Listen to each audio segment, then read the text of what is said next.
David Allen versus Lenroy Thomas. In this video, I will be discussing the key factors of this fight along with my own prediction. But before I get to that, I want to ask you to do the same and also make a prediction. You can do this by jumping down to the comment section below and let me know whether you're picking David Allen or Lenroy Thomas. And while you're at it, please hit the subscribe button to keep updated with all the big fight predictions. So David Allen versus Lenroy Thomas. This is a rematch of their clash, which took place in 2017, and it's for the Commonwealth Heavyweight Championship. It's on the undercard of Brook versus Lomachenko, taking place in Sheffield. Now on the channel, there's a prediction of the Brook fight, so check that out if you're interested. Now this fight, David Allen versus Lenroy Thomas, it's in the heavyweight division. It's not one of the big heavyweight clashes that we've got, and we've got a lot coming up in the next 4 weeks or so. We've done the predictions of them. We're talking Anthony Joshua, Joseph Parker. We've got Dillian Whyte versus Lucas Browne. We've got Deontay Wilder and Luis Ortiz, which is on the same night as this fight. And we've also got a few other heavyweight fights that are quite interesting. So you can check out those predictions as well. But this is for the Commonwealth title, and you know, whilst it isn't going to impact any of those big fights, the winner of this is not going to walk into a title shot. Now, it does give the winner a few opportunities that they might not get. And here, you know, this is definitely a clash of styles. Dave Allen, you know, he's a come forward, tough and rough. He can whack, but he's unpolished, he's limited, and he lacks variety. Whereas Thomas can box. He's slick, he's quick, got good combinations, he's mobile and can move, but he lacks power and fades badly. Now the last fight was a split decision. 2 cards in favour of Lenroy Thomas, 1 by a point, 1 by 2, and the third judge gave Allen the nod by 2 rounds. And, you know, I can see quite easy to argue either way with a swing of 2 rounds. I mean, you could have given it to Allen by 2. You could have given it to Thomas by 2. And I think it was fairly close for a number of reasons. In my opinion, Thomas racked up the points early on. You know, the early rounds, he was boxing well. He boxes well for heavyweight, you know. He was making it difficult for Allen. He was jabbing, he was throwing some good combinations, and you know, he was moving. He was making it difficult for Allen to really get close to him, and he was winning, you know, pretty much the first half of the fight. And had this been a 6-rounder, you know, Thomas, he would have won it fairly comprehensive. But Allen was pressing and he was looking for those big shots, and it wasn't until the mid rounds that he was able to, you know, really get close to Thomas, get on top of him, get on his chest and try and inflict the inside game, which was obviously his tactic. In the second half of the fight, Thomas faded pretty badly. He wasn't moving, he wasn't light on his feet, and he wasn't able to keep Allen off of him.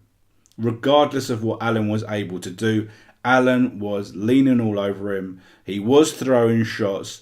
Thomas just wasn't able to do anything to prevent Allen coming forward, you know.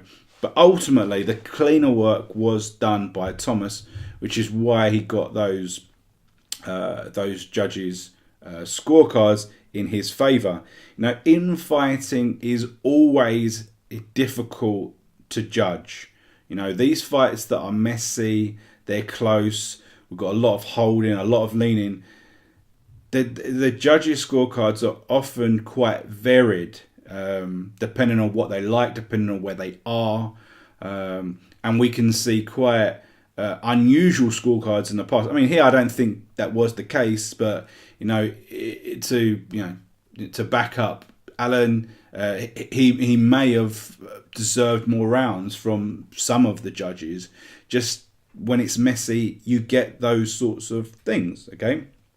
So anyway, we move into the second fight, and the first thing I want to say is that I mean there's a bit of disrespect coming from Dave Allen here, because in the press conference he just came out and and I've heard him say it a number of times that he basically expected to win because Lenroy Thomas isn't that good.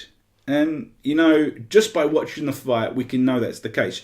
There's obviously issues with Thomas, but in terms of technical skill, Lenroy Thomas is levels above Dave Allen.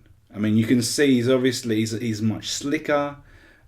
He's much more skillful. He's got a much more better range of shots. He's more accurate. His timing's better. He can move. He's light on his feet. All the things that Allen does not do or is capable of doing. And it shows his actual inexperience, because like a lot of these British heavyweights out there, they are very limited on experience. They don't have much of an amateur experience. A lot of them. Some of them do, but there are a lot out there that, for one reason or another, they haven't been capable of really getting an in-depth amateur experience, or they've been persuaded to turn pro very quickly. So, the key to this fight is how long Lenroy Thomas can move and keep Allen at distance. It really is as simple as that. We saw him fade in the middle rounds and the later rounds, and other judges would have actually given Dave Allen the nod, to be perfectly honest. They would have given him the nod. So we need to see whether Lenroy Thomas has learnt anything. I mean, if I was in charge of him, his entire camp would have been about moving, would have been about stamina, footwork, just really priming it up so that from the off he's moving, he's boxing and moving, he's keeping Allen thinking, he's preventing Allen from getting close, because that is the key here. And with Allen, as we've said, fairly limited in what he is capable of doing. But if he wants to win this, he has to, from the very off, get on Thomas and tire him out straight away. He can't wait until the middle rounds. He needs to start winning rounds earlier.